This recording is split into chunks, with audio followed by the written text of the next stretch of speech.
Good afternoon, everyone. Welcome to the Heroes Forge. Today, we're going to be talking about blue pill concepts, and we're going to be evaluating them on a tier list system. I'm going to go ahead and take a look at it from the perspective of both a single man as well as a married man. So, without further ado, let's go ahead and get started. We're going to take a look at the first one. Let me zoom in a little bit so it's easier for me to read this.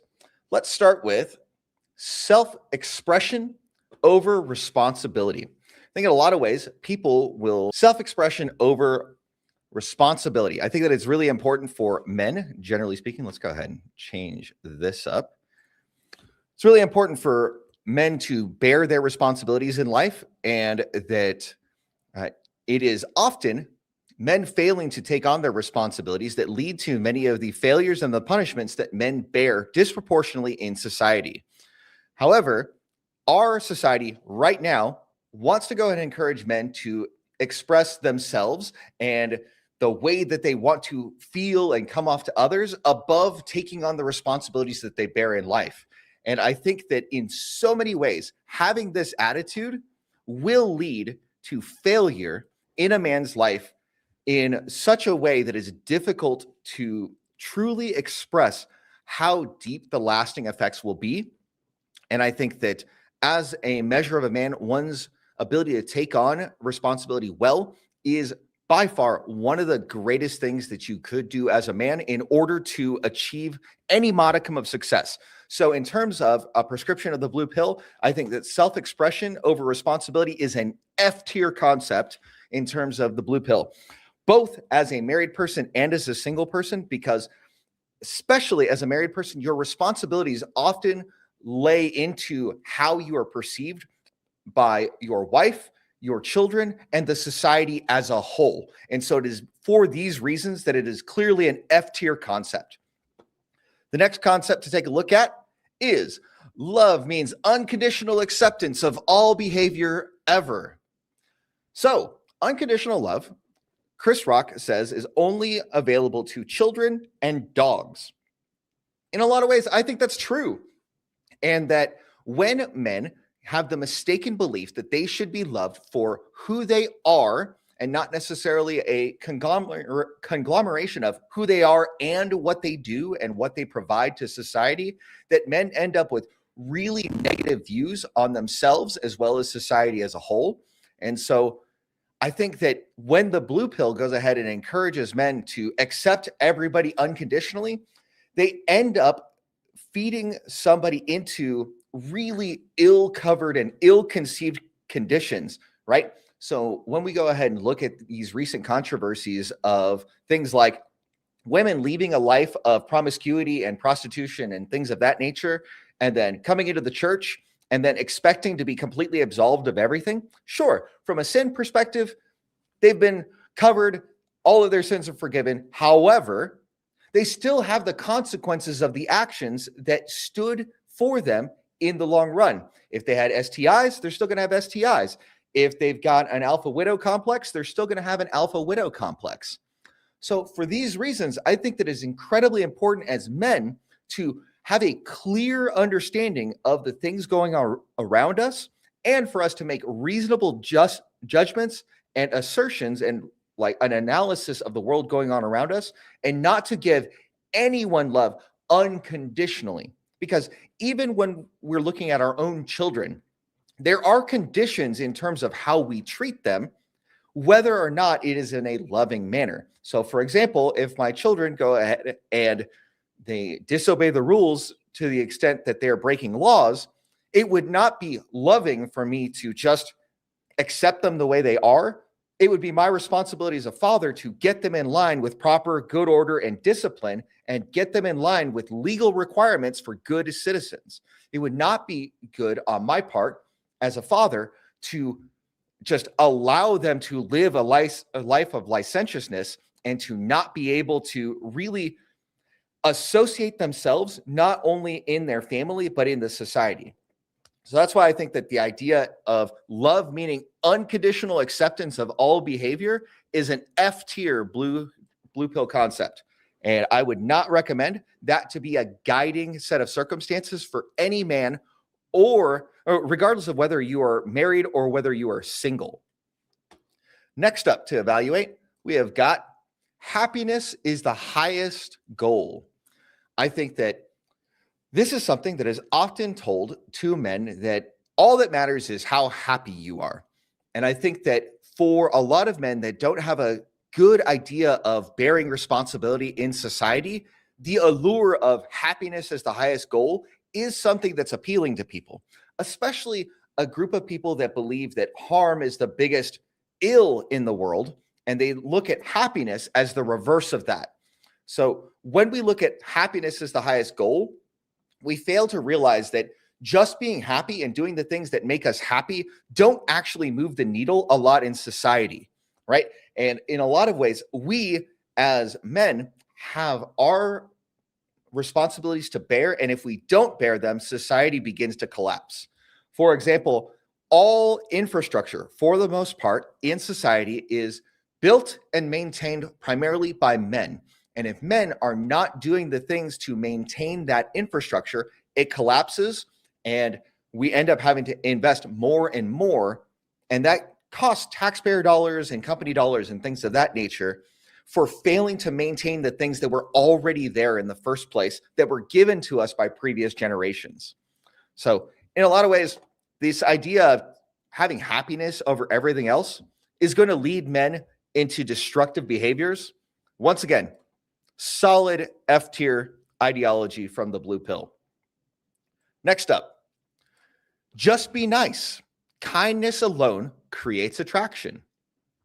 For anybody who has ever done the nice guy thing, you have probably been exposed to the idea of the friend zone, where you're first to invest deeply in someone else. And in our modern society, that level of investment is not appreciated and is not respected. It is often met with scorn and disrespect. Now, in some communities, you can see some level of success with the be nice. And depending on what your goal or where you stand as a man, if you are not really one of the high achievers and you are looking to go ahead and pick up the pieces for somebody else later on in life because you still want to have kids later on, you may find this to be an acceptable strategy. I think for the majority of men, you're not going to end up with the kinds of results that you really want out of life, really fulfilling marriages, a really fulfilling relationship with your children. None of these things are going to come as a result of simply being nice. The church of nice is not a thing that we really should be following, and we should be really careful when we take a look at what's available to us out in the world. And a lot of people will go ahead and give the mistaken prescription that being nice is good enough. And when guys take on this advice, they often get taken advantage of, and they get taken to the divorce ringer when it's taken to its logical conclusion. So for this reason, though it can be useful to some people, I think that overall, it's a solid D tier strategy. I think that being nice in and of itself is not terrible. It's not so overly wrong that it's not to be useful. And I think that if you were to go ahead and spread this as a general strategy to men as a whole, it is going to be incredibly destructive, but not as destructive as these elements down here in the F tier. Let's go ahead and move on to the next one. We've got looks don't matter for men is a societal ideology that the blue pill tends to push. I don't know if you have noticed this, but I certainly have, is when I was at my heaviest, when I was like 275 pounds and I was not particularly muscular or lean, the attention that I got from women, it was nowhere near as much as it is right now. Even at the age of 41, I'm in really great shape. In fact, I'm in the best shape of my life right now. And I get a lot of attention outside in the environment. Part of that could be how I carry myself, and part of that could be how I dress. But looks have something to do with how you carry yourself, how you dress, how you appear, what your weight is like, how your weight is constituted. All of these things add up to a consolidated picture of looks. And in fact, we have this whole looks maxing community that's going on right now that's taking a lot of like root and is getting really popular. There are reasons for that. It turns out that good looking people tend to get better deals in society in a lot of ways. People are more likely to look at them and say, oh, he's a good looking person. Chances are he's a good and reasonable person as well. And so a lot of good looking people have the unintentional benefit of something called the halo effect, where just because you look good, people will assume other good things about you because of how you look, regardless of whether or not it is reflective of reality. So for this, I think that looks don't matter for men. I'm not going to go ahead and put it in F tier. I think that having zero respect for the other character qualities in life, I think that generally speaking, this is going to be a D tier strategy. For most people, you're going to have substantial problems if you do not look attractive at all. If you are going to be below average in attractiveness, it is very difficult to make up for it in other ways. However, if you're a man with average levels of intelligence and average levels of attractiveness, you can make up for it in other ways, whether you are giving away more in terms of your nicety, whether you are a better provider, whether you can go ahead and be physically imposing. All of these things will matter in terms of your overall basket of goods that you're providing to a relationship and to a marriage. But looks is a huge factor of initial attractiveness. And I've been married for 21 years, and the fact that I am still attractive, not only to my wife, but other women in my life, it yields me substantial results in my relationship, both with my wife and in relationships all around the environment around me. So I think it is a huge mistake for men to completely disregard looks as a part of your overall package of goods that you provide to the society. And for those reasons, I go ahead and consider it as a D tier strategy in terms of both married life and single life. Let's take a look at the next concept. Women care most about personality. I think that a lot of men are unintentionally suckered into this idea of women caring about your personality above all else. I think that is incorrect, because if you go ahead and take a look at what women are choosing in the society, generally speaking, personality is not high on their list. They're choosing people for their looks, for how they comport themselves. They're choosing them based on what they can provide, how attractive they are. All of these things combine into a consolidated package that a man provides. The personality is a very small component, though the way that you carry yourself as a man, though it is part of your personality, it is not like a thing that is isolated in and of itself without other things coming along to support it, to be something that is a strong packaging message for the women in your life. So if you only had personality, if you were only a nice guy, you're only going to get so far. But if your personality is like you're driven, you're ready to go ahead and go out and fight the good fight out in the world, you're going to see likely results that come from carrying out that personality out into the world. Now, I think that people that think that personality is the winning ticket, I think generally they are setting men up for failure completely. And it is not something that is really up for debate, because when we see what women are actually choosing compared to what they say they want to choose, their actions are telling us that personality is not high on their list. And so as a result, when people mistakenly tell men that personality is all that matters, they're causing great damage and harm to the very men that they're trying to provide advice to. So for those reasons, I think that personality being the highest priority for women is an F tier concept from the blue pill for both married men and for single men. And you really should not follow that advice. Let's move on to the next one. We've got, if you're a good man, she'll choose you. So what we have is we've got a knight, and he's supplicating himself to his lady. It's interesting because if I were to go ahead and be redoing these icons, I would put the woman on top of the pedestal and the knight like bending down and supplicating himself to the woman. But I think that this is in a lot of ways representative of what the blue pill will go ahead and put out there to men is just be a good guy. And they don't even tell you what being a good guy is, except for expressing these thoughts of chivalry. And chivalry, in a lot of ways, is just men supplicating their needs, wants, and desires to those of the women in their life, regardless of what the circumstances are. And I think that if you as a man go ahead and take on those character qualities and you take that to the logical conclusion, you're going to end up with negative results in your life, in your marriage, and in most of the relationships that you involve yourself in over the long term. So, for a lot of reasons, I think that if you're a good man, she'll choose you is an F tier strategy. Being good in and of itself is not enough, right? We can go ahead and see guys that believe themselves to be good men and men who are worthy of consideration, but they're not being picked because we see that women are choosing different qualities of men than guys that are just good or nice.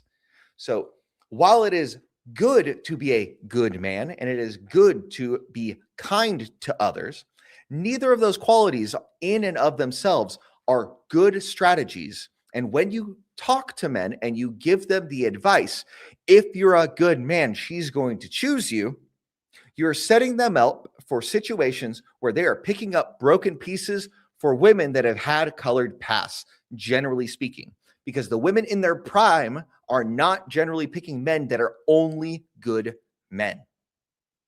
So for those reasons, I put it solidly in the F tier. I think that men are often taken in by this bad advice and end up with negative consequences throughout the span of their life as a result of this advice.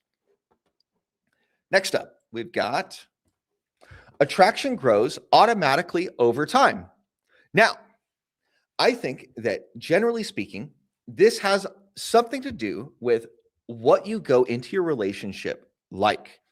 If you go in like the vast majority of people where they're going into a relationship with infatuation as their leading characteristic of what causes them to be involved in the relationship in the first place, which is the case for the vast majority of people in our society, this idea of attraction growing naturally over time is the opposite of what most people witness in life.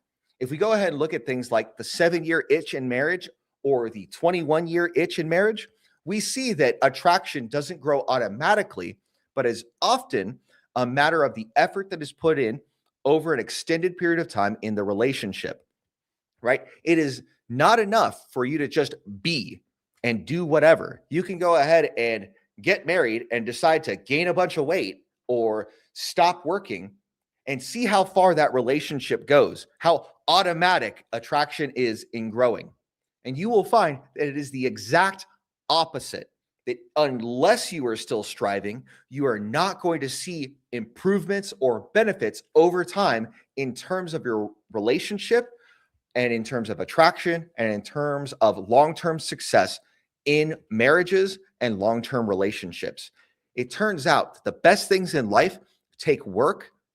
And oftentimes, many of these blue pill concepts are predicated on the idea of things just naturally happening without any need for a guy to put in effort. The issue is when guys do put in effort and they do have a correct direction in which to go, they are walking away from a lot of these programming mistakes that a lot of these guys are ending up with. And so when they're walking off of the reservation, this is a net negative result for women, which is why, generally speaking, they fight against people like the red pill and different elements in the manosphere, is because when we try to let men know what the jig is, women are often put at a disadvantage, generally speaking. So if we're taking a look at authentic or attraction grows automatically over time as a concept for how to guide your relationship, I think this is solidly in the F tier because it doesn't imply any kind of effort on the part of either spouse. We find this is often the case with both men and women. They get the ring, they get the marriage, and they have the wedding, but they don't put a lot of effort and sacrifice and push for how to make the wedding into a long-standing, healthy marriage.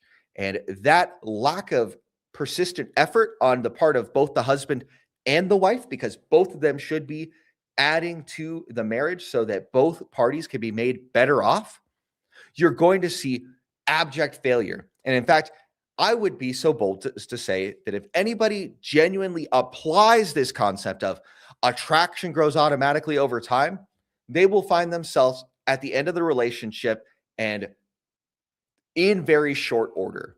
Because unless we're putting in substantial effort, we're not a worthy member of our marriage or a member of our long-term relationships. Let's move on to the next one. We've got the idea of love is enough to sustain a relationship. Okay, maybe. Only if the relationship is intentionally short-term, right? I think that for the most part, in terms of marriage, love is not enough in and of itself to sustain a relationship, because we need money, we need certain things for a relationship to grow and thrive and to be something that we can aspire to greatness in. So love, while it is fine in the infatuation stages of a relationship, that will fade over time. And I think it's just not a good strategy by any stretch of the imagination to use as a foundation for your relationships, whether it is a long-term relationship without a marriage, and especially not a marriage. Because in marriage, love is important, but in a lot of ways, respect is substantially more important. And respect requires things to be done so that that respect can be earned from both sides of the equation, more from the men's side than from the women's side, because it goes to our needs. Generally speaking, men have a greater need for respect, and women, generally speaking, have a greater need for love, right? However, when we see this to be the case, because when a man is not respected in a home, we see that he does not have authority to make conditions and to set boundaries in the relationship to establish good order and discipline for the family around them. It's really important that men have respect of the household in order for them to set the direction and to lead the relationship. So for these reasons, I think that love is enough to sustain a relationship is solidly in the F tier, because if you've ever taken the time to try to put that to work, you're going to realize that that is a losing strategy almost every time, even if your pipe game is amazing. Now, at that point, I would say that your pipe game is something you're bringing aside from love. It is a skill, it is a tangible thing that you're providing to the relationship. So that further reinforces the idea that love is not enough in and of itself to sustain a relationship. Let's look at the next concept. Chemistry is compatibility. Okay, I would say that in a lot of ways, chemistry is compatibility in terms of your biological markers in a lot of ways. This is interesting because there have been studies where women have been exposed to the sweat of different men depending on where they were in their own menstrual cycle. And when women were at their peak in terms of fertility, they were much more likely to pick the scent of a man who had higher testosterone levels and who were generally more masculine. So I think that in a lot of ways, the idea of chemistry equaling compatibility has a lot more merit than most of these concepts here. And it's interesting how even our innate biology will go ahead and tell us in a lot of ways how being attracted to other people is a matter of dictating our biology. And what's interesting, again, is that oftentimes chemistry and this kind of physical compatibility is a matter of men and women finding complementary immune systems for the sake of their babies having a better chance of survival. And there have been plenty of studies covering that. And I think that that is really interesting. So though I'm not going to go ahead and put it as an S tier concept, I think that there is a lot to be said about it. and that chemistry has a lot to do with compatibility, though I would say that long-term compatibility in a relationship, long-term or a marriage, has a lot more to do with being on the same shade of music in terms of baseline values and direction. But I would be remiss if I did not admit that chemistry and compatibility have a lot to do with each other, because it's a matter of oftentimes we seek complements to our life, people that can provide something that we don't provide for ourselves. And that's what makes a relationship strong and makes it work. So I'm going to go ahead and put it firmly in the B tier for both long-term relationships as well as marriages. Let's take a look at the next concept. We've got, there is one perfect person for you. This is the soulmate myth. I think that this is a myth that is perpetuated by Disney culture in a lot of ways. There's a lot of people that have been suckered in by various external influences to believe that everywhere there's someone for everybody. I would disagree wholeheartedly with this. I think that in a lot of ways, there are many people that you could be compatible with and could have an excellent relationship with. And so when men, particularly, focus too much on one specific woman, especially early on in their life, they do so to their detriment. And so because of this, our society kind of tricks men into this subtle monogamy only. We have to only have eyes for one person. And if you ever look in somebody else's direction, you're a dog. You're this guy that is not to be trusted and you're dangerous. However, in a lot of ways, it is perfectly natural and reasonable for a man to take a look in his periphery and notice somebody that is attractive. It is not unreasonable for a man to take a simple glance at a woman who is attractive. We like looking at attractive people, whether you're a man or a woman, whether or not the women want to admit that that is the case. When they see a hot guy, they're going to take a couple of looks. It just so happens to be that the threshold for what makes a hot guy is substantially higher for women than for an acceptably attractive woman is for a man. So while we go ahead and take a look and we see that our society in a lot of ways is built up by a monogamy culture where you've got one man, one woman together for an extended period of time, and that's what Western society was built on after the Roman era and after Constantine, I think that there are substantial benefits to it. But when you look at, oh, there's only one person, solidly in the F tier, because you discount the possibility that there are other people that could be a better match. Now, that's not to say that there's a reason you shouldn't commit wholly to one person in a monogamous marriage. Not what I'm saying at all, and I don't want to be misunderstood. But what I am saying is just because you have committed to this one person doesn't mean that they are the only person, and it doesn't necessarily mean that they are the best person. They are just the person that you have chosen, and that you have chosen to exclude other people from consideration so that you can focus on developing a life with that person.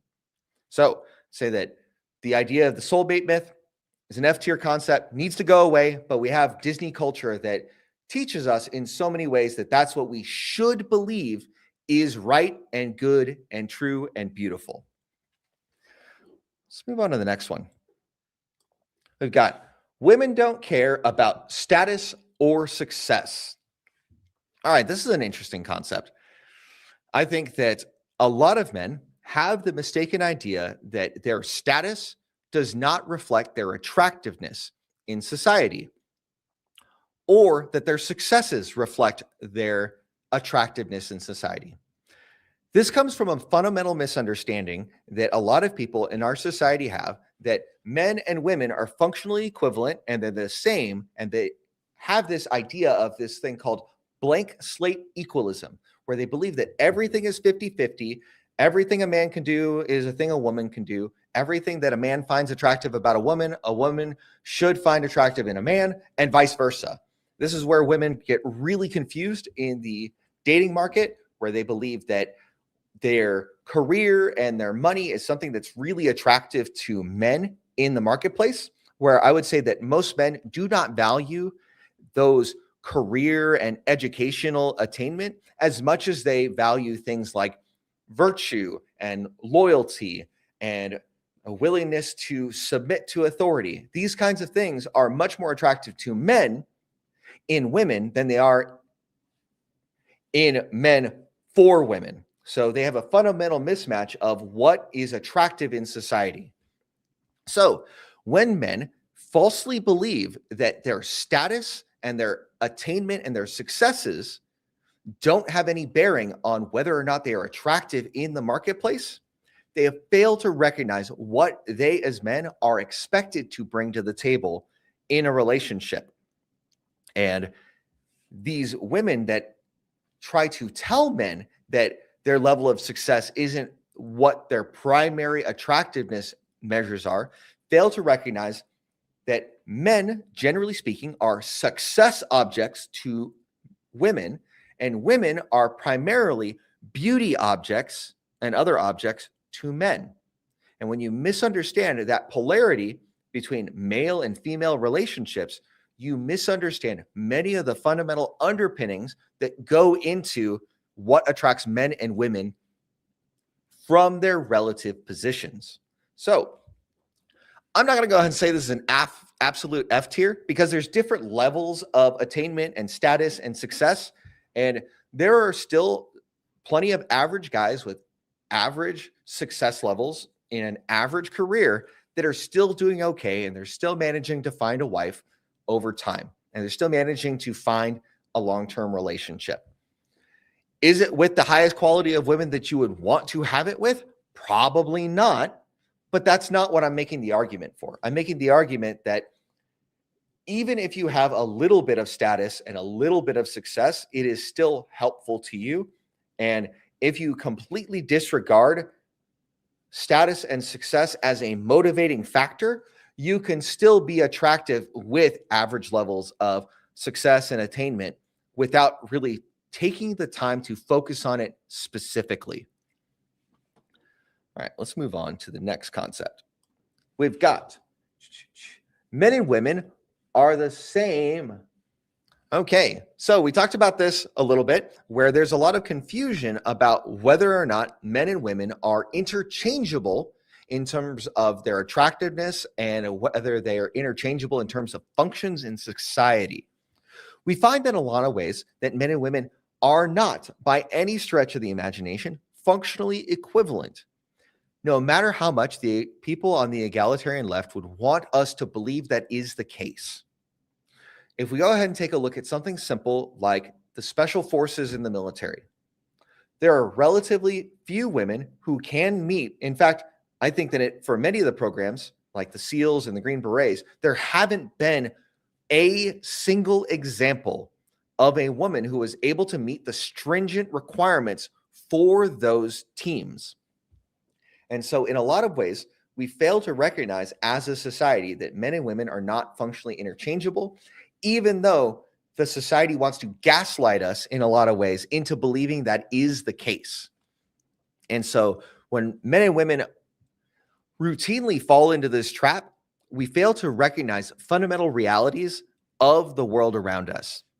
And so even though the examples of where we are not equivalent are relatively few and far between in this comfortable society that we live in now, I think that in a lot of ways you can still get by, albeit poorly, with the fundamental belief that you are the same. Though I think you'd be much better off to understand that men and women are complementary in their nature, and that they are much better together than they are apart, and that a masculine man is much more often going to be much more attracted to a feminine woman, just as the reverse. So I think that men are better served in those ways. And even though there's a lot of falsity involved in blank slate equalism and believing that men and women are exactly the same, I think that in the way that you behave in society, there are some benefits that you can still derive from that, because if you act in concert with the society, you're going to face less resistance, and you're going to have fewer problems achieving the things that you set out to achieve. So It's for those reasons that I'm not going to put it as a solid F tier for this blue pill strategy. Next up, we have got happy wife, happy life. I have a whole long form video specifically about this idea and how it is such a dangerous concept for men to accept the ridiculous lie that if you just make your wife happy, your life as a man is going to be happier. Because what you end up doing in that process is you give up everything about yourself to her preferences, to her emotions, and to her whims. And those are not healthy ways for men to get along in life. Because if you no longer have preferences, you no longer can set boundaries because all of your boundaries are subject to the whims of the woman in your life, the women in your life are not going to respect you when you attempt to establish a boundary or enforce a boundary. So, though we go ahead and tell this to men, I think men should categorically reject this concept of happy wife, happy life, because all it is another form of betaization through 1,000 concessions. With everything that you concede on a matter of preference and in a matter of conviction, as a man, you give up essential ability to influence in your relationship. So it is for these reasons that happy wife, happy life is going to be at the bottom of F tier for right now. We'll want you to go ahead and go in the review process to rearrange these in a little bit, but I'm pretty sure happy wife, happy life is going to be at the bottom of F tier. Go ahead and take a drink, and then we'll go on to the next concept. All right, next concept. We've got servant leadership. All right, so servant leadership is something that is pushed in the modern church in a lot of ways to men. Oh, hey, how's it going, yellow pill programmer? Good to see you. So servant leadership is this thing that is wrongfully pushed to men in the church where they are told to just give up everything that they have as a conviction to serve their woman, as opposed to standing on their conviction, standing on their the things that they genuinely believe in. And I find it to be a fundamental responsibility of men to serve through their leadership rather than leading by serving or supplicating yourself to the women in your life. And I find this to be one of the primary levers by which men are castigated and men are turned into feminized shadows of their former self. So I find that for this and many other reasons, the idea of servant leadership, while it has some utility in terms of if you're a guy and you are finding that service is an essential part of who you are, this can be something that is useful to you. But I think that as a strategy for life and mating and dating and in relationships writ large, I think that generally it's going to do more harm than good for men. And I'm going to put it in the C tier, generally speaking. But I think for men that are on their game and on their purpose and have virtue and have convictions that lead them in life, I would put this substantially further down. But in terms of the average man, I would go ahead and put it in C tier. Let's take a look at the next strategy. Never make her uncomfortable. Okay, so this is a lie that is told throughout society nowadays, especially in the wake of the Me Too movement. Now, never make her uncomfortable is fine and dandy. However, the things that you want in life oftentimes are on the other side of discomfort, both as a man and as a woman. Now, this doesn't mean be a creep. This doesn't mean go ahead and be in places that you don't belong. This also doesn't mean that you shouldn't respect boundaries of the other people. In fact, it is the exact opposite. I think that there is a measured level of risk that men and women can take in order to achieve the things that they want to see in life. So if you're a guy that is on the lower tier of attractiveness, on the lower tier of status, I think generally speaking, avoiding making her uncomfortable and avoiding like interaction with women, generally speaking, aside from the things you have to as a matter of your day-to-day life, I think that these things are useful, especially in the context of a guy who is going his own way. I think these are essential things to be useful to him while he is determining what course he wants his life to go down. However, for a married man, I think this is terrible advice because oftentimes for men to set and maintain boundaries so that they can be respected in their home and their children can come out well, men have to risk offending other people in order to establish law, order, and good order and discipline. These things are essential to do. And the tough thing is, you have to be willing to offend people and make people uncomfortable in order to push the envelope.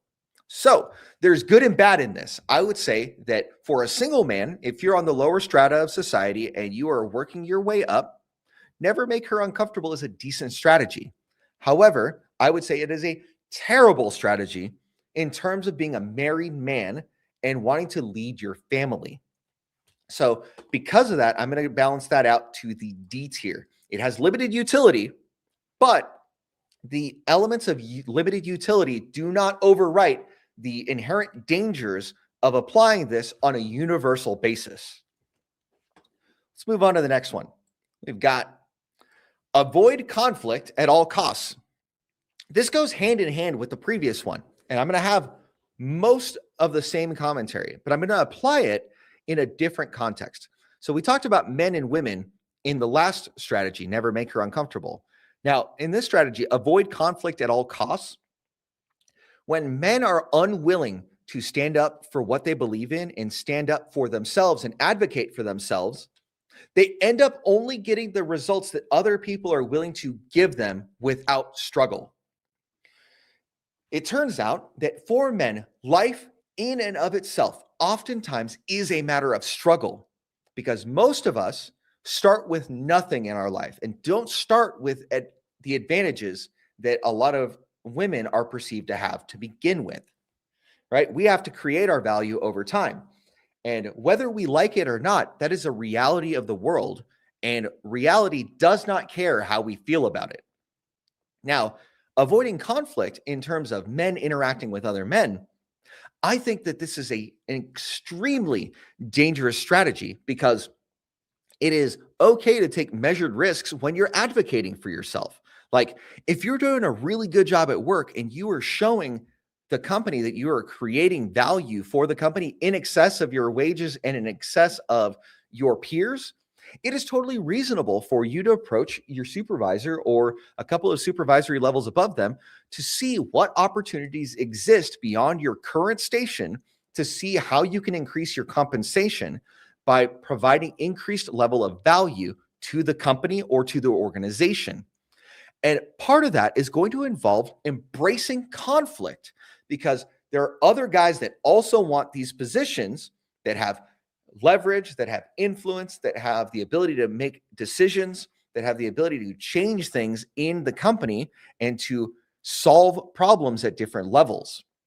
And because of the competitive nature of most male hierarchies, we have to realize that as we ascend the pyramid-shaped hierarchy of men, oftentimes we are going to come into conflict with one another as we step up the various levels of the hierarchy.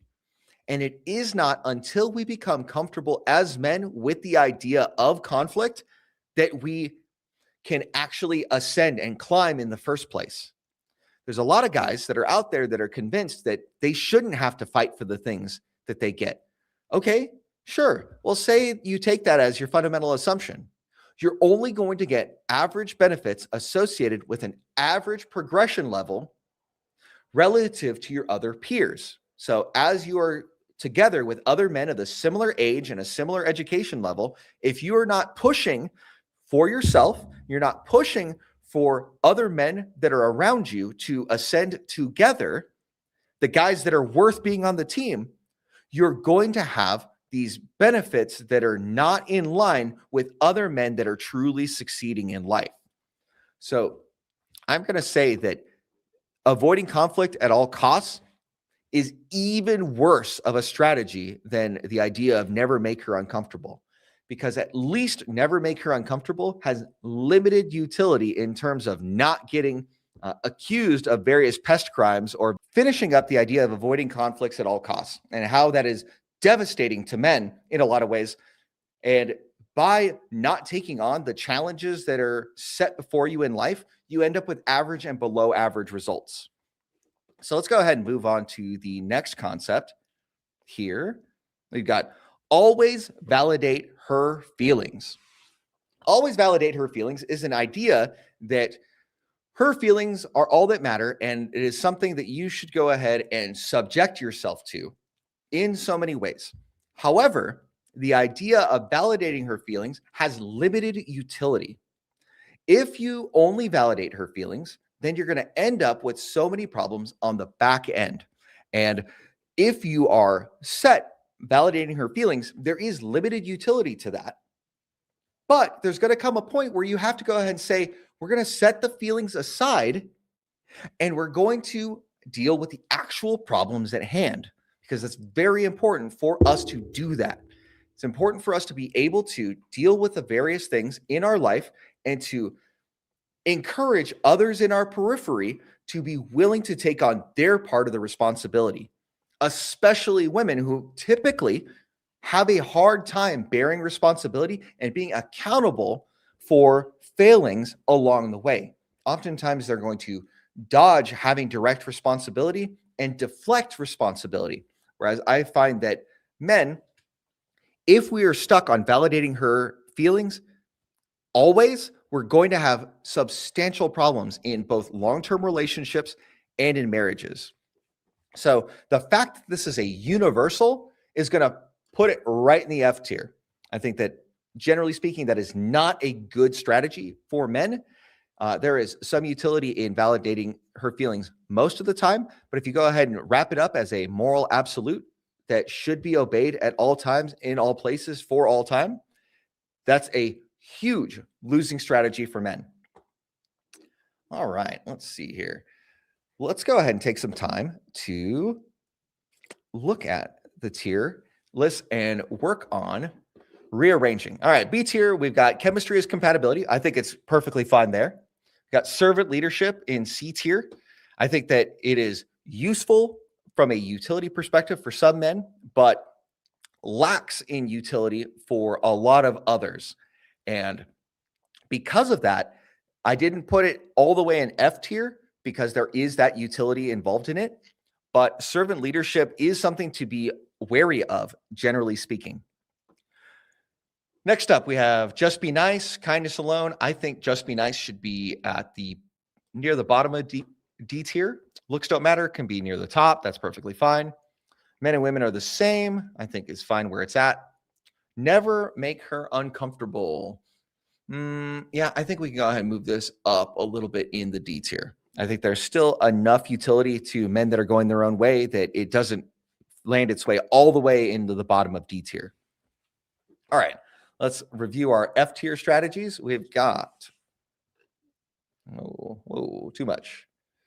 Reviewing our F tier strategies, we got self-expression over responsibility. I think that should be lower. Got love means unconditional acceptance of all behavior, should be lower. Happiness is the highest goal. I think is reasonable for some people, but I think it's just not generally good, sound advice for men. So I'm going to leave it in the F tier where it's at. Women care most about personality. I think that they care more about personality as they're past the wall and they have fewer options. I think there's some merit to that. Avoid conflict at all costs. I think there is some safety in being average, but generally speaking, it is not for the good of men to do that. Happiness is the highest goal. Can go a little bit further. Always validate their feelings. Okay, it's fine where it's at. Happy wife, happy life, all the way at the bottom of F tier. Yeah, okay. I think we are good right here. Let's reorient our screen. There we go. And let's continue on. I can go ahead and increase the size of this a little bit. There we go. Next up, we got put her needs above yours always. Once again, we have a moral absolute involved. Always is a tricky term because always means always. So automatically, I'm going to go ahead and put most of these things that have universal maxims to it into the bottom tiers. Now, there is something to be said about expressing deference in a relationship. It is okay to defer to someone else's preferences in the event that you have conflicting preferences, so long as you are actually presenting your own preferences and not just giving up your preferences for the sake of someone else. So I think there is some limited utility to that, but because it has the word always in it, we're going to put that solidly in the F tier. All right. Next up, we got men should be soft and accommodating. And we've got the teddy bear logo here. I think that for some men, there is a substantial amount of utility to this. If you are a bigger guy, naturally speaking, and you could be physically imposing, the idea of being soft and accommodating could be an interesting foil to the idea of being hard and overly masculine. Because if you are big and imposing and you are super masculine, you're going to come off a certain way to people that are not accustomed to that level of imposition. So for that reason, I think I'm going to leave it in C tier in a lot of ways, because there is a general thrust that the blue pill gives to men that you should be accommodating in some ways. And because it's not an absolute and it's a you must be, I think that there's enough wiggle room that we can leave it in C tier. I think that generally speaking, the highest tier of men will not have good results with that. But I think in terms of average men, being a little bit soft and a little bit accommodating is a useful thing to sprinkle in as a treat. Next up, we have got leadership equals control or abuse. I think this is something that is often gotten horribly wrong in society, where they believe that anytime a man exercises authority or responsibility, he is immediately some kind of abuser. And I think that that is a terrible, terrible assumption to be making about men, generally speaking. And further, it is not a way to get men to take on their responsibilities to lead if you assume that any taking on of leadership or enforcing of authority is by its very nature control or abuse. I think that if you're doing those things, you're going to end up putting people off in the wrong way in so many different directions. And as a result, men are going to be ill-served if they believe that the idea of them being in a position of authority is a form of abuse for men. And so because of that, I'm going to put that solidly right here in the F tier, because if you as a man believe that leadership, generally speaking, is a form of control or abuse in a negative aspect, this is going to lead you down bad paths and is going to lead you down a circumstance where you're going to have issues as a whole. All right. Next up, we've got being masculine is toxic. Our society, in a lot of ways, pathologizes masculine men. And it does so to the detriment of society. Because in a lot of ways, society depends on men being masculine and embracing masculine roles for the establishment of infrastructure, for the protection of the society as a whole, and enforcing good order and discipline. Because by and large, the people that both make and execute law are men. And the vast majority of enforcers of law are men. And so in circumstances, we expect men to display these levels of masculinity that out in general society would be considered toxic when we need them to be. And so because of that, because we expect firefighters to be masculine to run into burning buildings, and we expect police officers to be masculine when they take down criminals, I think that when society wrongly tells men that being masculine in and of itself is toxic, I think that does substantial harm to our society. And because of that, I think that as a blue pill concept, having men be considered toxic just for displaying masculine traits should go squarely in the F tier. Next up, we have got men must earn love through performance alone. Okay, When you say alone, that's another universal maxim. However, I think men in a lot of ways get this wrong. A lot of men just want to be loved for who they are, and they don't want what they provide to be considered at all as a part of the calculation for what they are worth as a member of a team. Now, this makes no sense when you're looking at several other teams, right? Like, let's go ahead and take a simple example of a sports team. If you expect to be on a Major League Baseball team or in the NFL, you should expect that your level of performance is a factor of whether or not you get to be on the team and whether you stay on the team. And so it is unrealistic for men to have this belief that their performance or their ability to provide their various actions that garner respect and authority, for that to not be things that have influence and control over whether they have the ability to gain love from women and to gain respect from others in our society.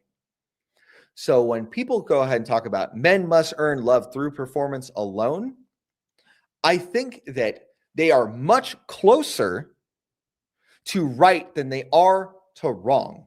So I'm going to put this concept in the B tier. I think that if you as a man look at your performance of your duties and your roles and your responsibilities in society and in your relationships, in a lot of ways, you're going to end up much better off than those men who completely eschew those responsibilities and toss them out.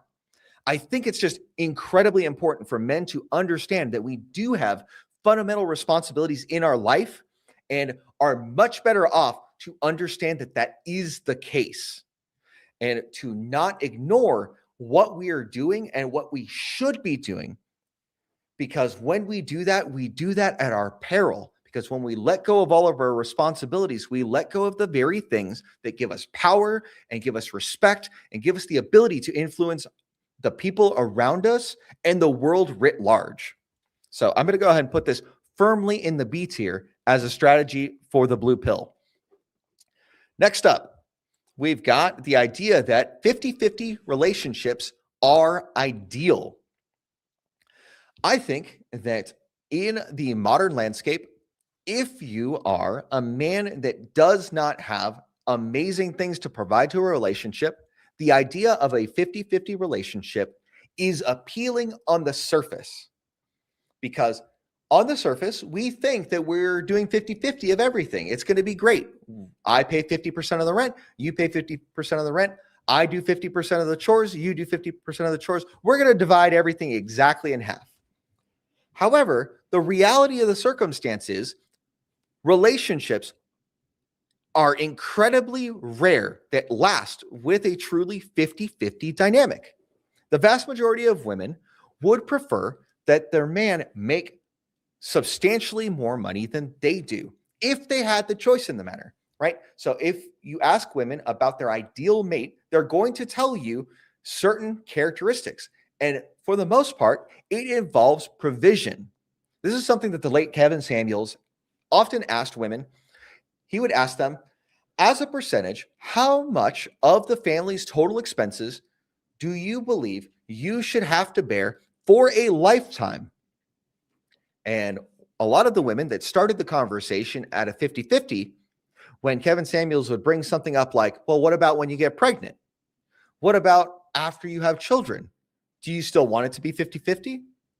And the vast majority of women had an emphatic no. They would prefer that to not be the case. They would prefer to only be responsible for a relatively small portion of the overall expenses of the household. They would expect to only be responsible for 20 to 30% on average of the overall expenses of the household. And so as a result, Kevin would often ask them, well, if you're expecting to only provide 20 or 30%, what are you giving in return? And the default of that is if you're providing 20 or 30%, then the man is invariably providing 70 to 80% for a lifetime. What is it that the woman is providing to that table to offset that substantial differential? And so very rarely did women have a good answer for that question. And so as a result, it was shown in real time on his program that women had stated preferences, but then when you would put those preferences to the test in various hypothetical situations, that these women's initial viewpoint that they put because it sounded good would crumble under the pressure of an internal critique. And so I would say that for the vast majority of people, 50-50 relationships are not ideal. Now, your concept of what a 50-50 relationship is could adjust what this looks like, because I know that there's a lot of people that firmly believe that they expect their woman to go ahead and bring an equal, compatible share in terms of resource provisioning and things like that. And I don't fault men for having those directions and having those ideals that they want to have as a standard for themselves and their relationship. It is incredibly important for men to have their sets of standards and what they will and will not accept in terms of a relationship. So that's why I didn't put it all the way down in the F tier. I think that if you're a man and that is a strongly held conviction of yours that there should be equal and equivalent production on the part of the woman, it makes perfect sense in that limited context. I think generally speaking in our society, that's not something that we see as a reasonable basis for relationship, but it could be more and more common as we see that women are earning 65% of college degrees right now. They're 65% of new home loan originations. There are a lot of elements that are being pushed so that women have financial benefits over men. And I think it's going to be interesting to see in the next 5 years as AI continues to proliferate throughout our society, who ends up losing jobs as a result. I read a recent article over the last week that said that of substantially AI vulnerable jobs, 84% of those jobs are held by women. And that of those jobs, substantially more women will be displaced from the market than men will. And so it'll be interesting to see in the next 5 to 10 years how that really shakes up in the mating and dating marketplace. So bottom line, 50-50 relationships as an ideal, I would put in the D tier. Let's move on to the next one. Everything must be equal at all times. I think this is even worse of a strategy than 50-50 relationships are ideal, because we've got must and all. These qualifying terms universalize the concept of equality. And I think that equality, fundamentally speaking, on a legal basis, can only exist when we're talking about equality of opportunity. However, the vast majority of people that are focused on equality nowadays are actually talking about a concept called equity, where they believe that the outcome should be equal or at least equalized among people, regardless of the amount of effort, talent, skill, or ability that is put into a given endeavor. So I think that everything must be equal at all times is almost as bad for men to believe in as a general maxim than happy wife, happy life. They're very close. I have a hard time like putting each of them, but I have such a negative outlook on the idea of happy wife, happy life and how it's just been ruining men in marriages for the last 60 years that I just have it at the very bottom of F tier. Let's move on. All right, next one is all decisions should be mutual. I think this goes hand in hand with the mistaken idea of mutual submission that is often perpetuated in the feminist church, where they believe that men shouldn't be leaders in the household and men shouldn't be making all the decisions in the household, and that every decision has to be exactly 50-50. I think that these are very wrong-headed in their very conception, because we see in leadership positions that they're generally a unified leader, and they may have a cabinet of advisors that advise them on policy, right? We have one president, we have one husband, we have one CEO. These are people that have the unifying level of command over certain things. Because where would we be without our two heads living in life? Where would we be without both of our presidents? Where would we be if we couldn't make decisions because we're constantly tug of warring with our wife or with our girlfriend? These are ridiculous things. Now, on matters of preference, you don't need to worry about a lot of these things. If you have like a weak preference for something and she has a strong preference for something, every now and then it's okay to let her have her preferences. That's super fine. Now, the part where I think this goes off the rails very quick when we're talking about things like convictions. If you have a serious conviction, you believe firmly that something is the truth and the case, and you have done the research, you have done everything to have a solid foundational understanding of the thing that you are saying, you shouldn't give up your decision making just because you believe that decision making should be mutual. That's ridiculous. And as a result, if you're going to give up decision making authority to someone that changes every day and just makes decisions based on emotional whims, that's ridiculous. And I would say that's retarded in a lot of ways. So the very idea that believing that decisions should all be mutual is an F tier blue pill strategy. It goes right here hand in hand with everything must be equal at all times. Just insane levels of delusion that goes into that. Next up, communication solves everything. All right.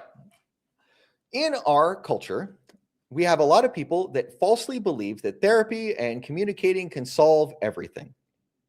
The fact of the matter is, sometimes people don't want to change. People are locked into what they believe.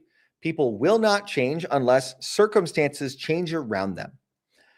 So a lot of guys, when they're having a hard time in their marriage or they're not getting enough intimacy or not enough action, they go ahead and come to people like me and they ask, look, I've been just trying to talk to her and I've been trying to convince her that we should be doing this. Well, guess what? Trying to convince a woman to go into bed is the wrong strategy to begin with. If she's not interested in jumping your bones, there's no reason that you should be trying to goad her into bed with you. One, that's a basis for having false accusations levied upon you. It's a dangerous strategy for men. And second, at times you're going to get like settled best at best. So you're going to have this woman that's doing starfish action for you. And starfish is not something that is appealing to the vast majority of men. That is not what we want out of our intimate encounters within the context of a long-standing relationship, whether it's a long-term relationship and especially not a marriage, right? Where two people are promising to be the exclusive giver or the exclusive dealer of intimate access.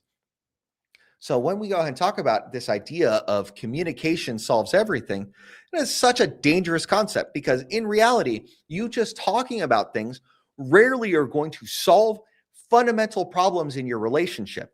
More often than not, you're going to be in a much better place if you were to demonstrate the things that should change rather than explicate. This is something that Rollo often talks about in The Rational Male, is that you are much better off being the change that causes a change in the context of the relationship so that the women around you can tell that something is different. And when they can tell something is different because they are seeing different things in the environment around them, they're going to change how they treat you because they see how other people are treating you differently. When you are treated well by the society around you, women often will find that they should treat you as a reflection of how society and how other people in the immediate environment are treating you. This goes hand in hand with the idea of pre-selection. Well, if a guy is hot and other women think that he's hot, well, other women are going to continue to think that he's hot and try to shoot their shot.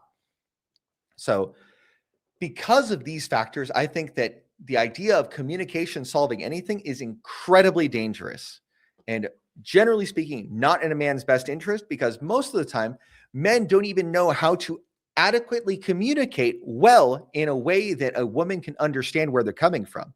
Because oftentimes, a woman is more concerned with the context of a conversation, the way they feel, the tone of voice, and things of that nature, things that are intangible to men.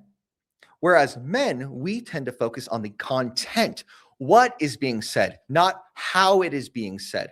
We are much more concerned about the idea as a whole rather than the way that the idea is expressed. So, because of these numerous factors, I find that the idea that communication solves everything should go right here in the F tier. Don't get me wrong. There are a lot of things that communication is good at solving, provided that you are a good communicator and the person that you're having a conversation with is a good faith participant in the communication process. If they're not willing to hear you for the things that you're actually saying and being willing to give you the benefit of the doubt of certain things that you are looking to say, you're going to end up in a very bad circumstance, because oftentimes they're going to aggressively misunderstand the things that you are saying to try to turn things around when they don't feel comfortable with where the direction of the relationship or the conversation is going. So in so many ways, that puts men in a very weak and compromised context in order to maintain and build up a relationship. So it is for those reasons that I believe that communication solves everything is an F tier concept within blue pill spaces. Next up, we've got the idea that boundaries in and of themselves are controlling. I think that this is highly misunderstood. There are some boundaries that are there for the sake of protecting the sanctity of the relationship. And I think that oftentimes those are the very boundaries that are important to establish and maintain.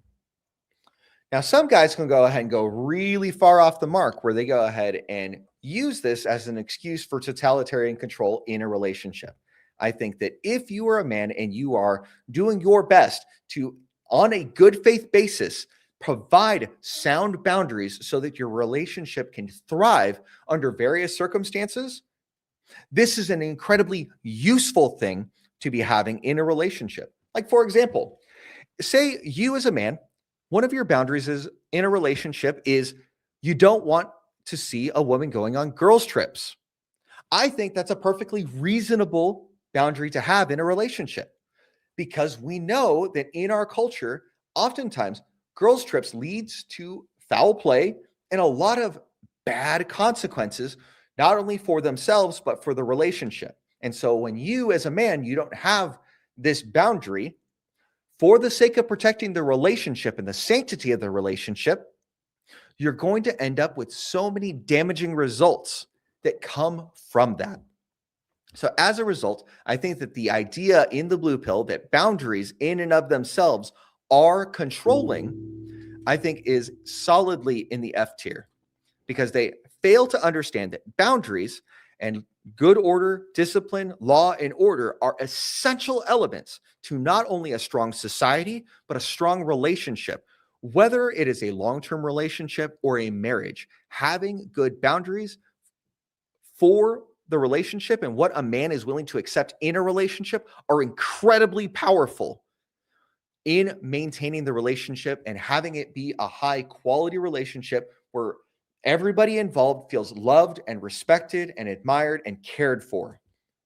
So that's why I think that the idea of boundaries being automatically controlling is an F tier concept for the blue pill. We got 3 left. We've got jealousy is always insecurity. All right, so we got the word always again here.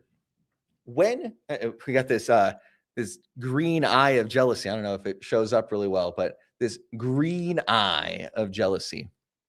I think that generally speaking, jealousy is a idea that is misunderstood, because within jealousy, I think oftentimes people conflate the meaning of jealousy with the word envy. Now, to be envious of somebody else is to want something that somebody else has, but you haven't done the work to earn it for yourself or to attain it for yourself by legitimate means. So that's envy. Now, jealousy is the rightful claim of someone or something based on the work that you've put in and true ownership.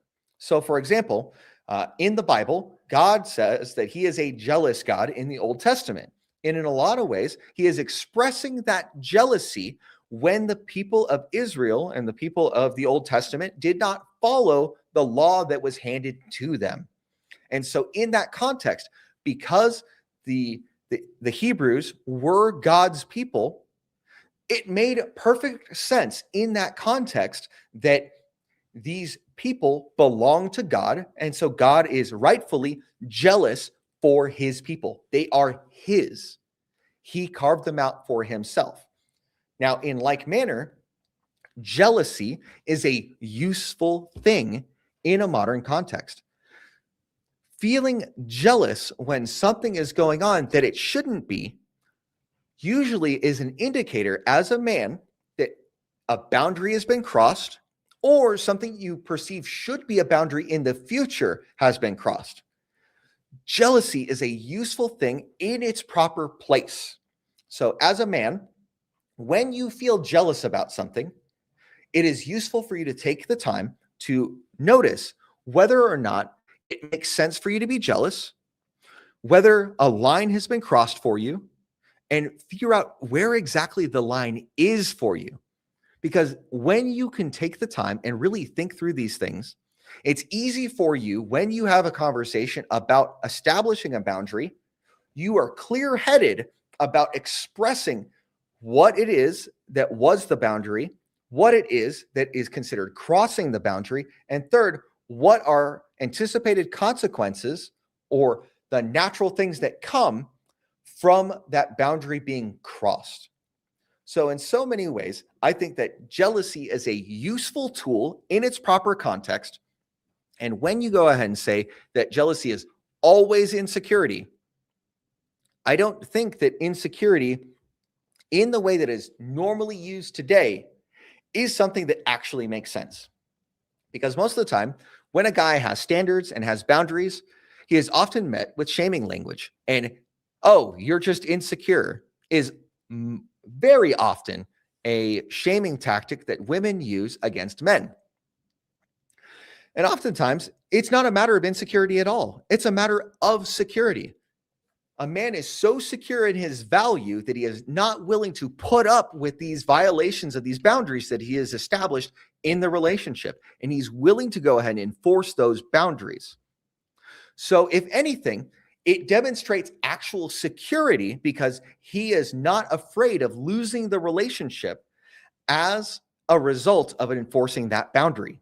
So when a guy is willing to enforce boundaries and willing to express leadership and give direction in a relationship, in so many ways, it is because he is secure in the relationship that he is able to do those things. And if he wasn't secure, he'd be defaulting to things like happy wife, happy life. He's like, oh, whatever you say, dear. I'm not going to go ahead and be insecure by putting up a boundary in front of you. No, that's retarded. We don't need to be doing that. And as men, I think that it is incredibly secure for us to have standards, expectations, and boundaries in relationships that we associate with, whether it's a friendship, whether it is a girlfriend-boyfriend relationship, or whether it's a marriage. It is essential that as men, we have boundaries that we hold to, just like we should have convictions of things that we believe in ardently, that are core values that show us how we should live our life. So for these and many other reasons, I think that jealousy is always insecurity should go near the bottom of F tier because it's just a shaming tactic to get men to let go of standards. And it goes hand in hand with happy wife, happy life. Next up, we have got women don't test men. Okay, most women have no idea that they're testing men when they do various crap tests, when they kind of push a man's buttons. They don't understand it on a conscious basis. This is typically something that is done unconsciously in the back of their mind because they're trying to test whether a man is who he says he is and whether he is congruent and consolidated. It is the times that you show yourself to be inconsistent as a man that you are most likely to face these tests from women in your life. And so, though men may not recognize that they are being tested, and often they are lambs to the slaughter when they don't recognize they're being tested, I think that for the most part, women do not intentionally test men, generally speaking. I think it is a function of their subconscious mind. And so when they go ahead and say this generalized statement, I think that people in the blue pill kind of ideology genuinely believe that women don't test men. But they fail to recognize that just because a woman does not intentionally provide tests for men does not mean that they aren't testing men. We understand this to be the case. And any man who has been in a relationship for longer than a couple of weeks can tell when they are being tested, whether before the relationship or after they failed it and they're no longer in a relationship. So this blue pill idea that women don't test men, while it is not truly false, I think that men, if they go ahead and believe it, are made all the worse for believing it. So I'm going to put this in the D tier. And last up, we're going to go ahead and say, follow your heart above all else. Follow your heart above all else is a strategy for people that are insane because they don't recognize that there are fundamental realities in the world at hand and that not everything is sunshine and rainbows and that men actually have to do real work. We don't get to just sit at home in our underwear, playing computer games, eating Cheetos, and expect to live life to the fullest. That's just not what it is. Though we would follow our heart into these hedonistic kind of pleasure-seeking things, we know as men, because we can see the world around us and see the consequences that people bear for failing to bear their responsibilities in life, that this very idea of follow your heart above all else is insane. Now, don't get me wrong. There is something to be said about following your passions when you can have your passions fulfill other elements of your lifestyle, right? Having your passions be a hobby or eventually contribute to your livelihood are great things if you can make it work. However, I would say that the vast majority of men will never see that be a thing that they can realize in their life. Because the vast majority of men do not have the luxury of that level of leisure where they can go ahead and just be tossed about by the whims of their emotions and follow whatever their heart says at a given point in time. This is advice that makes sense for women because women, as a society, generally speaking, are encouraged to be delusional about the things that are going on in the society around them.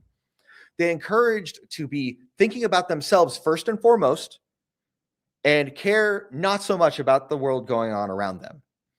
It's interesting because we can see this in the way that people compare superheroes between men and women. Most hero tales for superheroes that are men, usually they have to go through some conflict and they have to go through some challenge and overcome trials and tribulations to become the hero that they are at the end of the story. Whereas most often, when women are portrayed as heroes, they completely neglect that character development arc that is essential in developing strengths and developing grit and and building out determination. Oftentimes, for women, it's just, oh, you were awesome all along. You just didn't know that you were awesome, and you haven't spent the time to show people just how awesome you are. So in that way, in the way that we tell hero tales for men and women, we see that we are perpetuating that insane level of delusion. Like, this is one of the reasons why people didn't like Captain Marvel in the Marvel Cinematic Universe. It just seems that Karen Danvers was just given her powers. She didn't have to do anything of substance to earn them. Whereas we see people like Spider-Man and we see people like Iron Man, where they had to go through their various development and character arcs to really make their pain their work, right? When Peter Parker had made mistakes early on in his relationship and he was so busy being a vigilante, he failed in protecting his own family. And so his uncle ended up dying as a result, and it sent him into a downward spiral. And it wasn't until he went ahead and took up the memories of his lost uncle that told him that with great power comes great responsibility, that he was able to focus and use his powers for the benefit of mankind. And in like manner, it is only when men take on our responsibilities in life that we can truly contribute to the society around us. And oftentimes, the blue pill sells us all of these prescriptions that are meant to make us feel better and make other people feel better, but not necessarily be a basis upon which you can build a successful life. And so it is for this very reason that I believe that the blue pill, the conditioning that the Disney movies give us, and the conditioning that society, generally speaking, shoves down our throat as men, is not to be trusted, is not to be taken on as something for us to believe in and to use in our day-to-day life. So let's go ahead and adjust the view real quick, and then we're going to go ahead and summarize before we close out. So in the B tier, we've got chemistry is compatibility. The idea here is that oftentimes when we are seeking mate, there is a chemical element to it a lot of times. And sometimes there's a matter of a man and a woman's like biology that seek complementary skill sets in one another, right? So the idea is there have been plenty of studies where you look at men and women getting together and you look at their individual immune systems and how when they are put together, they are built out for a better strategy as a whole, and they are a more effective immune system. Also in the B tier, we've got men must earn love through performance alone. I think that if you were to go ahead and take this and apply this as a man, you would get further in life than the average man that's just taking the rest of this blue pill nonsense. If you were just to take that piece, I guess I'll point this way, that piece of information right there, and use that as a fundamental building block for your life, you would end up with better results, generally speaking, than your average peers. So for that reason, I put it in the B tier. It is among the better prescriptions that are available in the blue pill. Next up, let's look down at C tier. We've got servant leadership. Often it's misapplied as passivity of just serving the whims of the woman in the relationship. However, there is something to be said about leading through service, which I think is the another coin that is something that people don't turn around to look at the opposite of, right? If you're leading through service, you are still being useful not only to yourself, but to the society as a whole. And so if you were to apply that universally, I think that you end up with less detrimental consequences than you do for most of these prescriptions.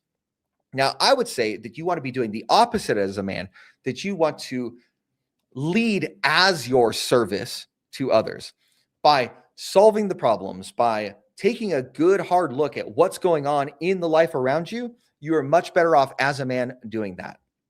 Oh, I forgot to put follow your heart all the way down in F tier. Yeah, it's terrible. As a guy, don't do that. You'd have to be insane to think, oh, that needs to go further down. F tier. We were talking about men should be soft and accommodating. Not sure why my microphone decided to stop connecting. There we go. I think we were back to it. Let's see.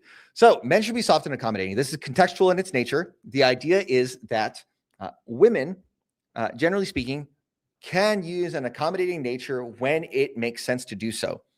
When a man goes ahead and addresses his daughter, I think it is incredibly important to generally start with a position of softness so that she can maintain femininity, because you want to make sure that as a man that you are encouraging your daughters to be feminine whenever possible, because you go ahead and serve them and their future families much better off in that process. And so there are limited contexts in which this idea of men should be soft and accommodating makes sense. And so it is for those reasons that I put him in C tier. Moving on to the D tier, looks don't matter. For men, I think that's wrong. I think that they matter less to women in men than looks matter to men in women. That said, I think it's incredibly important that men should take care of themselves in a relationship and even outside of a relationship. It makes a lot of sense for you to be healthy, to be strong, to be virile, to have vitality. These are important, essential elements of being a man that is able to go out into the environment and cause influence to happen. If you are not carrying yourself a certain way, if you are not within healthy limits of weight, when you are not on your game, people in the world around you will treat you differently. It is a matter of fact. You can go ahead and disagree all you like, but I would just encourage you that if you are heavier set, do the work first and see what your results get you. Because generally speaking, better looking people get better treatment in our society. Next up, never make her uncomfortable. This is kind of like a Me Too thing. I think that this is generally a bad strategy for people writ large, but can be a good strategy if you are kind of like in the MGTOW community where you are working at leveling up. You don't think that the deal that's on the table is good enough for men. So withdraw yourself from women for a period of time until the deal gets better. I think that is a reasonable thing to be doing. That's why I put it in the D tier. I think that it is not all bad because there is some utility to that thought process. Let's see. The next one was women don't care about status or success. This is completely false. If we go ahead and take a look at our life as a whole and the way that men accumulate status and success, it is through doing action and causing things to happen in the society around us. We are appreciated based on the level of problems that we solve and the elements that we provide to the society as a whole. Now, the thing that is not completely F tier about it is if you were to go ahead and believe this to be the case and you were to just live an average life, you are likely to see average benefits regardless of whether you care about emphasizing success or status. So that's where I put it in D tier. All right. Also in D tier, we've got women and men are the same in attraction. I think this is categorically false, but it has limited utility, which is why it's in D. So just to review, the false thing is men and women are attracted to different things in each other. A lot of people have a misunderstanding that men see the same things in women as attractive as what women see in men as attractive. There are some overlapping things, but generally speaking, that is not the case. And so if you were to go ahead and live life in this way, you could still end up getting somebody along the way down the road. However, it is not going to be the best of the pick of the litter because you are not paying attention to the substantial differences between men and women. All right, next up, we got just be nice. Kindness known creates attraction. Categorically false. If you fall into the nice guy trap, you're going to end up with a lot of problems. For long-standing relationships, especially if you're a guy that's doing the work and you're putting in the grind and you are achieving things in your life, niceness is definitely not the thing you want, though kindness, which is not the idea of covert contracts and things of that nature, it is good to be kind, but to be nice is not what we're looking to achieve because niceness often comes with unspoken expectations. And when those unspoken expectations are not met, we end up feeling put out and we feel like somebody owes us something. Well, we feel that way because we established a covert contract and we didn't let people know that there were expectations that were on what we were being nice about. So limited utility. If you were just to go ahead and live through life just trying to be nice, I think that you could end up with a relationship. It just means that the quality of the relationship would be substantially worse than if you were to have a healthy understanding of the differences between being nice and being kind. Next up, 50-50 relationships are ideal. I think this is wrong, which is why it's in the D tier. But the place that it makes sense is in circles where guys are expecting more from women in terms of financial provision. A lot of guys nowadays are expecting a woman to be able to go ahead and bring something to the table financially. And if you are that guy and you believe that that is something that you want to see happen, by all means, I'm not shaming you for having those expectations. I just know that generally speaking, most men are not in that camp. And that when we go ahead and have the mistaken belief that 50-50 relationships are a universal ideal, that's a problem. Last up in the D tier is women don't test men. I think that women do test men, but they don't do it consciously most of the time. And most of the time, what they're doing is seeing whether a guy is the kind of guy that he says he is, and by testing his frame and the things that he accepts around him writ large. And so if the guy is putting up with things that he says that he doesn't put up with, he is failing a congruency test. He is failing what's called a shit test. And so I don't think women do this intentionally, which is why I put this in D tier. They think that they do this subconsciously because they want to have confirmation that the guy is who he says he is. Now look at this array of all these F tier strategies in the blue pill. All right, there's a lot, so I'm going to go through them real quick. Before that, I'm going to take a drink. All right. Before I continue, I want to go ahead and give a shout out to Yellow Pill Programmer. I really appreciate you being on the stream as long as you have and for your support. I really appreciate that. And now, without further ado, we're going to go ahead and hit up these F tier strategies in terms of the blue pill, and we're going to take it on home. First up was put her needs before yours always. The fact that it says always is enough to go ahead and disqualify it. Now, there's something to be said about giving up your preferences sometimes when you don't feel strongly about the preferences, but because there is very specific things that I would limit that to, I'm going to go ahead and keep this in the F tier. It's at the top of F tier because I think that there is something to be said about utility of it in very narrow and specific circumstances. Boundaries as controlling. I think that this is a huge L for guys to believe this because boundaries are essential for maintaining good order and discipline in a relationship. And without good boundaries, you as a man are going to be taken advantage of. That's just what's going to happen. And I don't want that for you as men to happen. Next up, being masculine is toxic. We as a society expect men to be toxically masculine in certain contexts. Whether you're a firefighter, whether you're in the military, whether you are in the police, in law enforcement, generally speaking, we expect men to be toxically masculine, step up, do the thing, and don't complain in executing those duties.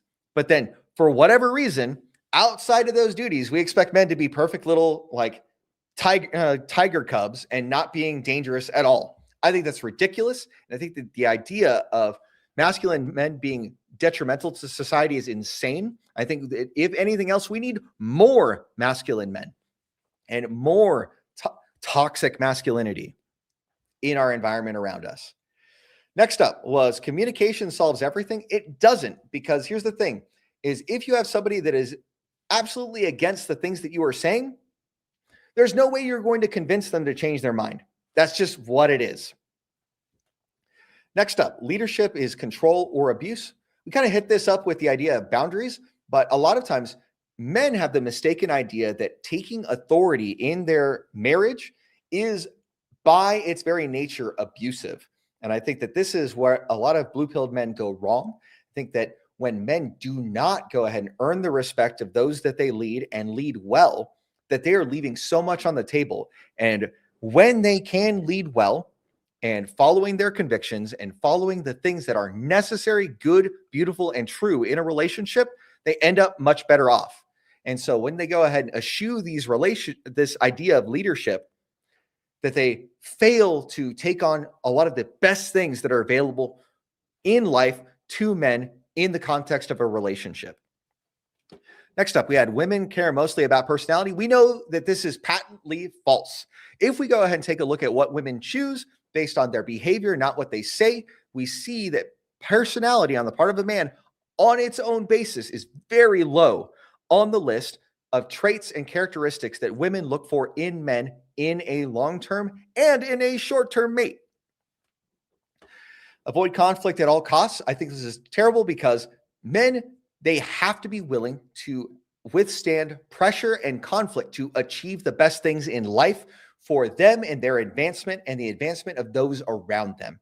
It is only by being willing to stand in the gap and to stand up for what you believe in and to fight and advocate for your purposes and your causes that a man can achieve anything of substance in life. And so if you're afraid of avoiding conflict at all, you are not going to be the kind of guy that can actually move the needle in this world. Next up, follow your heart above all else. I think this is a nonsense strategy that can apply for women, but is terrible advice for men. Our society, generally speaking, inflates women's egos to the point where they believe that their feelings are what matter more than everything else. However, men, we have no such ability to have that level of delusion, because we can see in the world around us that when we don't take on our responsibilities, we get hit with consequences, usually very quickly. And so, because reality comes up and punches us in the face when we fail to take on our responsibilities, we don't have the ability to be delusional about, following our heart above all else. We have to provide things to the society so that we can go ahead and get our needs met. It's just one of those things where if we're in a society and we expect to be synergistically involved in the society, we expect to give something in exchange for something else. And that's just how the world works, whether we want it or not. Next up, always validate her feelings.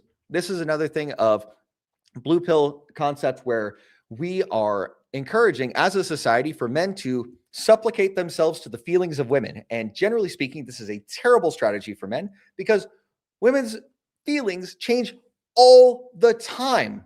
And in fact, if you are a man who is a strong, consolidated leader in your family, when you are guiding your family through a series of decisions, oftentimes the woman in your life will have so many feelings about the decision along the way.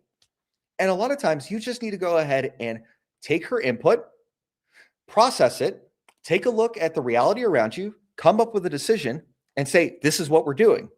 She can kick and scream and complain for a little bit, but over time, it's going to go ahead and work on her, and she'll take time and say, you know what, he was probably right on this most of the time if you're doing it right.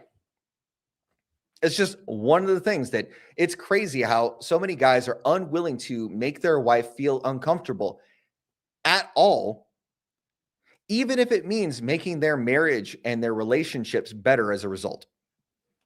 Next up, if you're a good man, she'll choose you. I see this as a terrible strategy because it sets men up to supplicate themselves to the needs and emotions of women in a way that is disadvantageous to men, women, and children as a whole. Because when you supplicate yourself to the feelings of others, you end up as an indentured servant. You end up as a slave to their feelings. And that is not a healthy dynamic for a man to have to deal with. And just being good in and of itself is not enough to get the kind of quality mate that you probably want.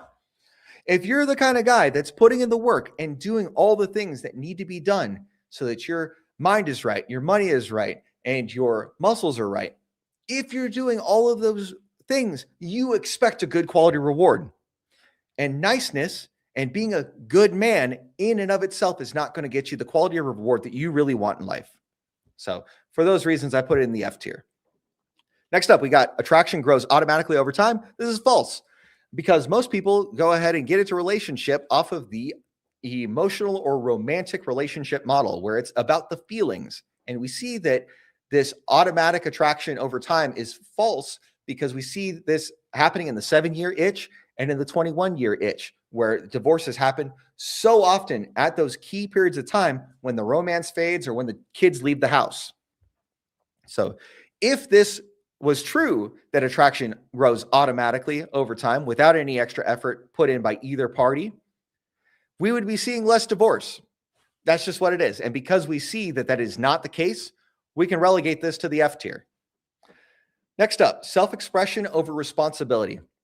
I think this is another thing that is very similar to follow your heart. When we fail to take on our responsibilities as men in life, we get punched in the face. That's just what it is. And so when we fail to take on responsibilities for the sake of expressing ourselves, we are living out of order. Now, don't get me wrong. If you are in a situation where you're independently wealthy, then you can spend more time doing the self-expression thing because most of your financial responsibilities can be put on autopilot for the most part.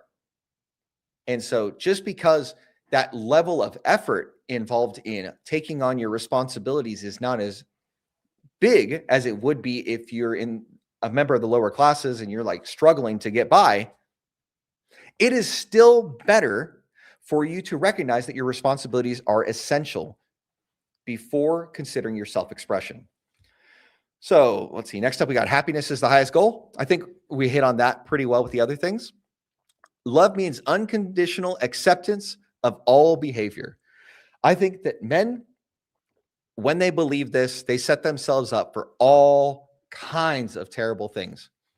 As I said, when we first went into this, that only children and dogs are loved unconditionally. Chris Rock said that in a comedy routine a long time ago. And honestly, it means a lot because we see that no matter what, like in a good family structure, children are loved unconditionally for the most part, and so are dogs. Whereas guys, we are loved insofar as we do the things that we need to do to encourage respect in others. All right, last row, we've got love is enough to sustain a relationship. If that was true, then we would have nowhere near the number of divorces that we have in society. Next up, we've got there's one perfect person for you. That's the soulmate myth. There are any number of people that you can have an amazing relationship with. Don't get stuck on one person. As much as your feelings may dictate at a given point in time, oh, she's the perfect unicorn for me. Pay attention, gentlemen. Chances are that's not true, and you are just in infatuation, and then you are being taken over by the feelings involved with this. So be on the lookout for that. It is incredibly important that you understand the difference between what person is good for you and there only being one person that's good for you. Next up, we've got all decisions should be mutual. This is crazy because we don't see two presidents. We don't see two CEOs. We don't see two owners of a company, generally speaking, right? We see that at some point, you need to have one person that is willing to make the call for a decision to happen. And when guys go ahead and take a look and say all decisions should be mutual, all of a sudden, now they're at the behest of the feelings and the emotions of the other person in that relationship. And that leads to terrible outcomes to men, generally speaking. Next up, we got everything must be equal at all times. It says must and all. There's two universalized statements in there. And so because of that, automatically F tier, because when we look at everything must be equal at all times, it is impossible to actually realize that. Think about that. If you were to go ahead and take a society and rebuild it from the ground up, there is no possible way that you can go ahead and equalize over an infinite amount of qualities and characteristics so that everything can be equal. It's an insane notion, but it is something that is pushed a lot by egalitarians. Second to last, we've got jealousy is always insecurity. I talked a little bit about how jealousy is a useful tool in the right context, and that jealousy is often an indication that a boundary has been crossed, whether you have articulated it or not. A lot of times when you feel jealous, it is because something has gone wrong, whether you have said it or whether you haven't. And if you haven't said it, if you take time to really analyze why you feel jealous and what concrete actions were taken and how you feel about it and what were the natural results of that, I think you have a good set of circumstances to express your feelings and a new boundary in a relationship because you've taken the time to understand what is going on there. Whereas I think a lot of people are too quick to dismiss their own emotions because they are willing to say, oh, well, because I'm jealous, I'm being insecure. And they just brush it off and they don't take the opportunity to really address why they are feeling the way they are. Generally speaking, as men, we aren't just feeling things for the sake of feeling things. There's usually a reason behind it. And it isn't until we as men go and take the time to think about this and go, why am I feeling jealous about this? That you can actually articulate what's actually going on. And last up, happy wife, happy life. I have a video on my channel. It's probably going to be one of the most viewed videos on my channel for the next few months about how terrible happy wife, happy life is in our society. And I see it as even more terrible in the church because it basically tells men that they should give up their crown and put it on the woman and follow her dictates and her emotions and everything that she wants to do. And anytime she feels upset, it's the man's fault. Men, you cannot control how somebody else feels. Somebody else's feelings cannot be your responsibility. Just like somebody else cannot make you feel a certain way.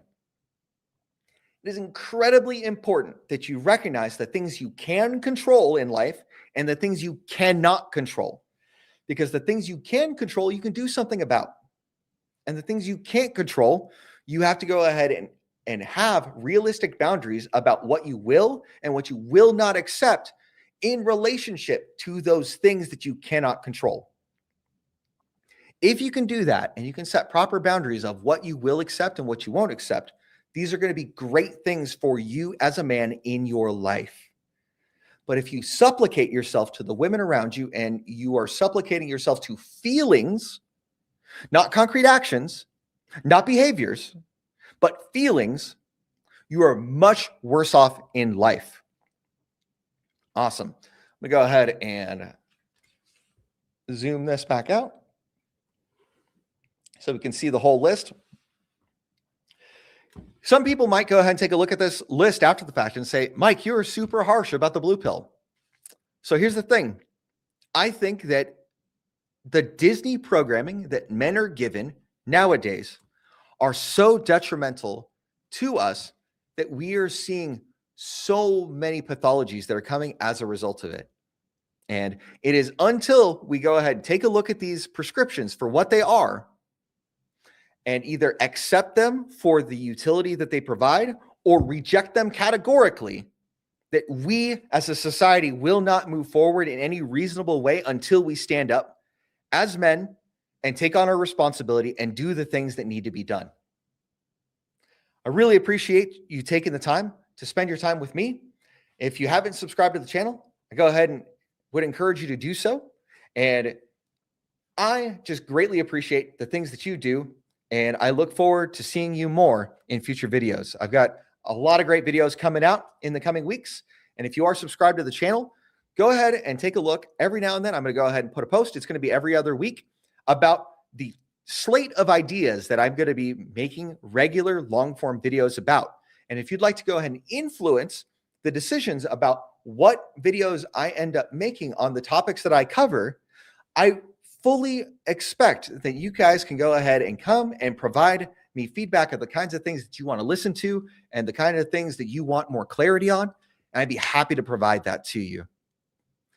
I just want to thank you all so much. And another shout out to Yellow Pilled Programmer for sticking it out through the stream, especially for those 2 instances where the microphone kind of cut out on me and I had to go ahead and reload the stream. Thank you so much for joining me. And I hope you all have a fantastic rest of your day.